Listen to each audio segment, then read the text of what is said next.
things I'm going to show on the screen just to make it easier, and I can also put them up for you, but I'm not going through that whole slide thing because we don't need to. So what would be, so when we talk about waveforms, we're talking about the squiggly lines on the vents.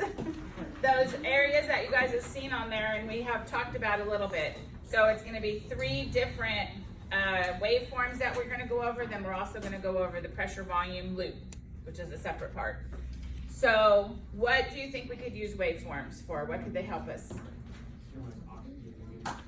That's not a waveform. That's going to be just a number. Patient effort. Spontaneous patient effort. So let's just kind of the status of your patient.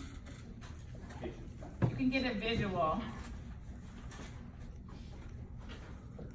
So patient effort.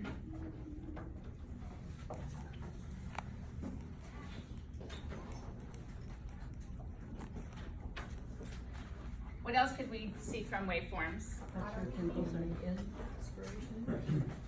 Yeah, that's going to kind of go under this. This is my patient. I was going to say the time, how long they're taking their breath for. So you can do the time for their total cycle time. Yeah, so I kind of still put that up here under my patient's information. What were you going to say? Oh, Yes, kind of. That's kind of, again, going to go with our patient status. Jay? Air traffic? Yep, so we can, let's just put all this. So compliance, Jeremy's line. resistance, air trapping. I would say patients riding the bench. Yeah, you're going to just be able to tell overall, are they doing any spontaneous efforts, things like that. The quality of the reading. Not on the vent waveform, we're not going to be able to tell about CPR. That would be on the main one. So this is going to be just my overall patient status over time, like being able to see how they're doing over time. What about though, can you also tell if the vent's working properly? yeah, any abnormalities? Yeah, so the function of the ventilator.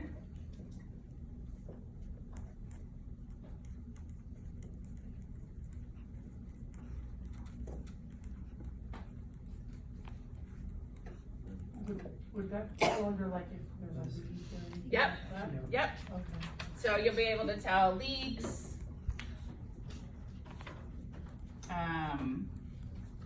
high pressure problems,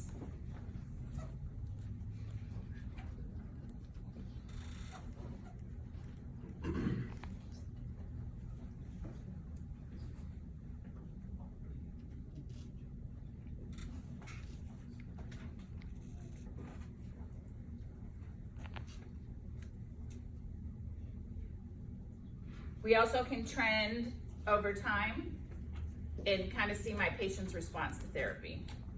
So this was just kind of their overall effort, but the last one would be to trend over time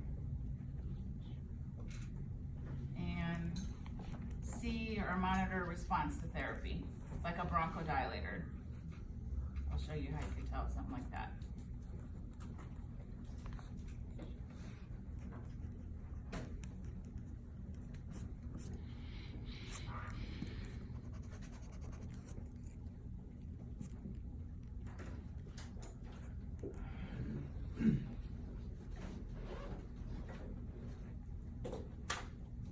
Waveforms are a very, very useful part of the ventilator that therapists do not utilize enough.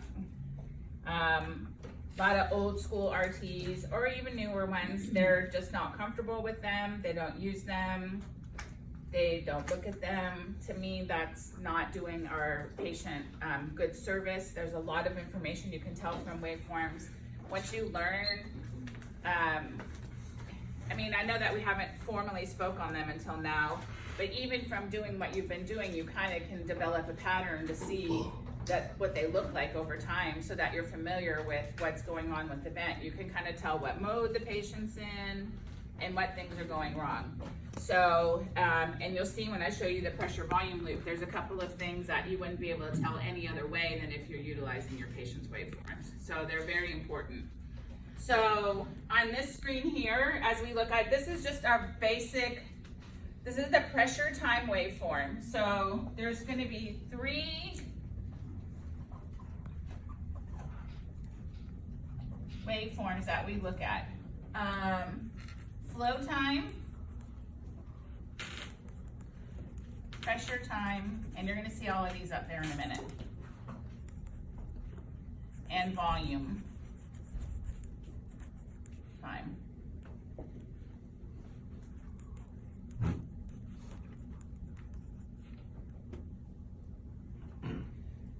So the flow, this is what kind of two flow patterns have we talked about? Flow patterns, when we talked about our different modes. Pressure and volume. No, pressure and time is square and decelerating, yes.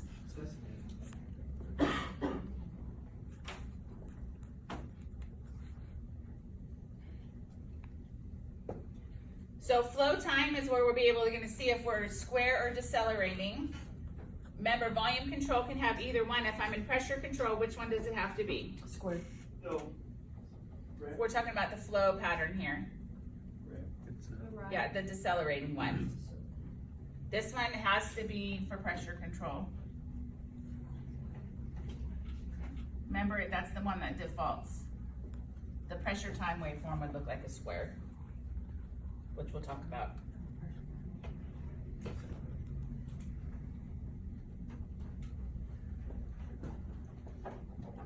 So here is just a standard pressure time, just one breath that we're looking at. So just to make sure we all understand what we're seeing here.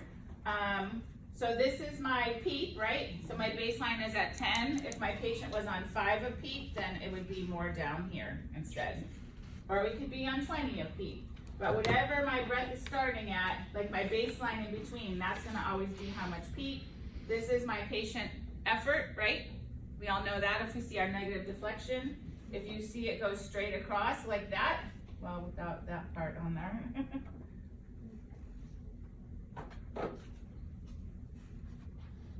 That's gonna be all positive. And so that would be a machine breath. The highest pressure generated is our peak inspiratory pressure, however we wanna call it. The inspiratory hold gives us our plateau, don't worry about that. And then we come back down, and then this would be our spontaneous effort. And remember, if we wanted to, we could have pressure support there, right? Because that would be just a spontaneous breath. Right. So everybody's good with that? Okay.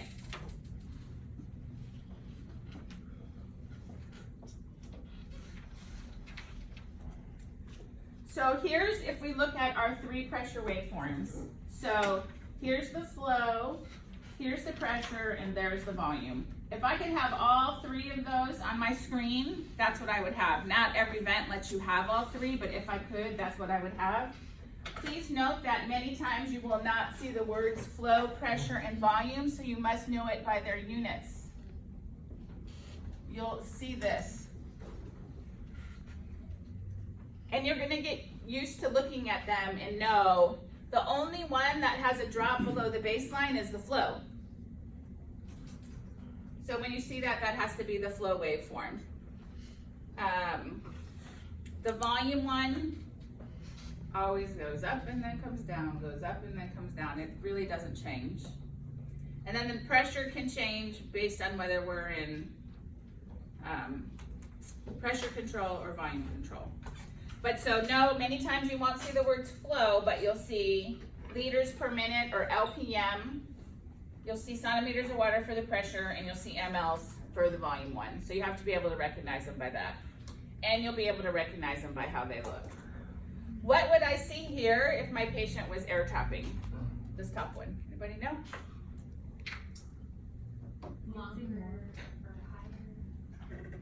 Longer eye time?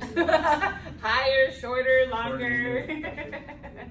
What you would see would be this.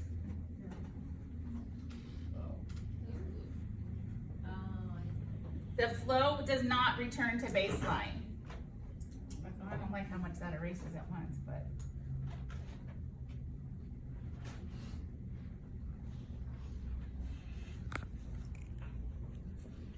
So instead of going up here like this one does, if my patient is air trapping, they're exhaling, exhaling, exhaling. They still haven't exhaled before the next breath starts. So this is always going to be air trapping. This is the best And the easiest way to see that air trapping is going on in your patient. And that question comes up. If you need to know the easiest way, the most common way to identify air trapping in your patient, it's to look at the flow time waveform.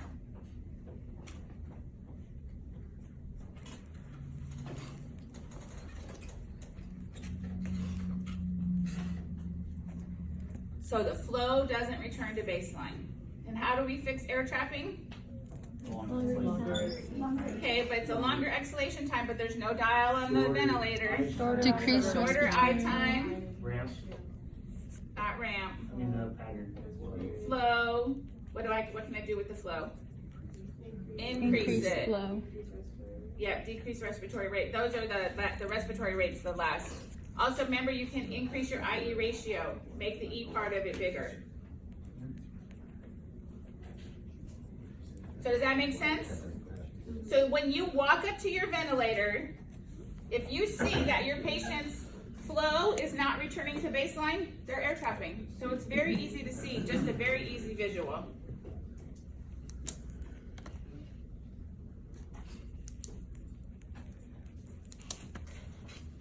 What about if I saw that? We talked about that. What does the concave shape mean?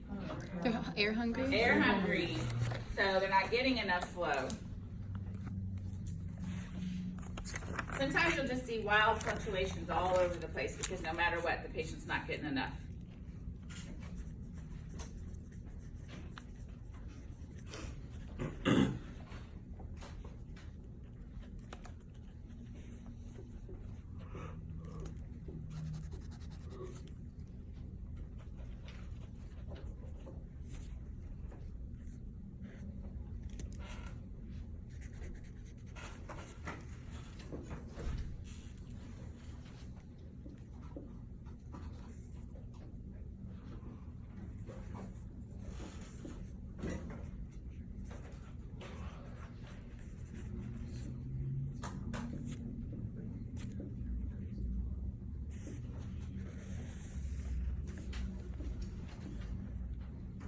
Okay, now when you are in the pressure waveform, when you're looking at the pressure waveform,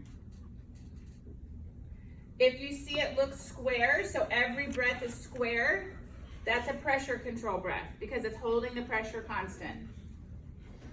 Don't confuse it with the flow one, the pressure one. Every breath in the pressure waveform looks like a square, that means it's pressure control, pressure based.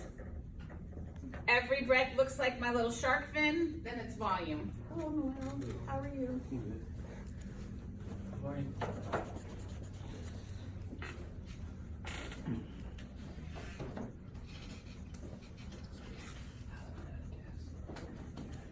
So when I'm in pressure control, they're all gonna look like this.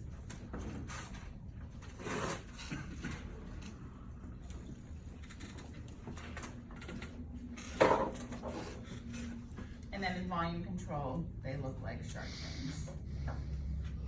More like that. That's why we call them shark fins. Does that make sense? Mm-hmm. So just by looking at that pressure waveform, now I know if I'm in pressure or volume. And also, I would also know where is my pressure going to. Ooh, it looks kind of high there. So that's the best thing for this one. So this one is air trapping, wet flow pattern. This one is going to be what mode, pressure or volume. And then, what's wrong? Oh, if you see your little negatives, remember in between, like that, you know you have to be in SIMV because AC you would have big machine breaths, remember? So there's a lot you can tell just from looking at that. And then volume. Remember that this should come up nicely, spike, and come back down. If I see this,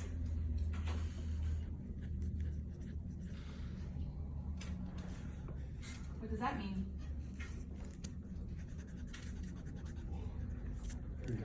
There's pressure. No, everything's not air trapping. Inspiratory hold? Huh? It's inspiratory hold? That it is it's a breath hold. Yeah. It's like a plateau, or my eye time's too long, because my volume is just plateaued now. You want that to look like this.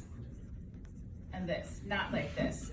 So this is either an inspiratory hold, or the eye time is too long.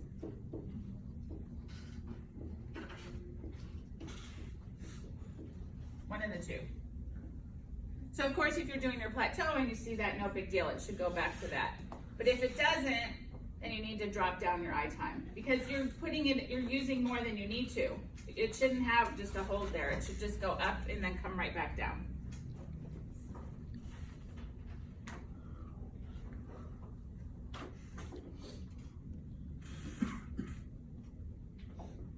Does anybody have any questions on any of this? Does it all make sense? Yeah? Okay. They're really pretty easy once you see what you can tell. If my volume waveform does this,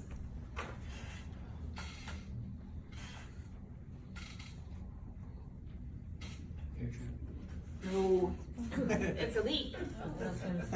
Your volume should always return to where it started, and if it doesn't, it's because there's a leak. So this is a leak. So volume waveform, you can very easily tell that there's a leak in your circuit or somewhere by seeing that, because it's not returning down to baseline.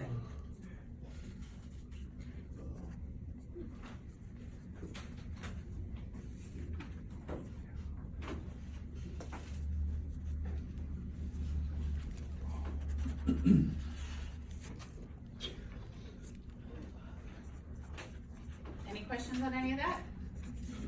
Okay, we go to the next screen. It's going to take all that away. So if somebody wants a picture, you guys good? Yeah. Okay. As soon as you change the slide, it takes the writing away.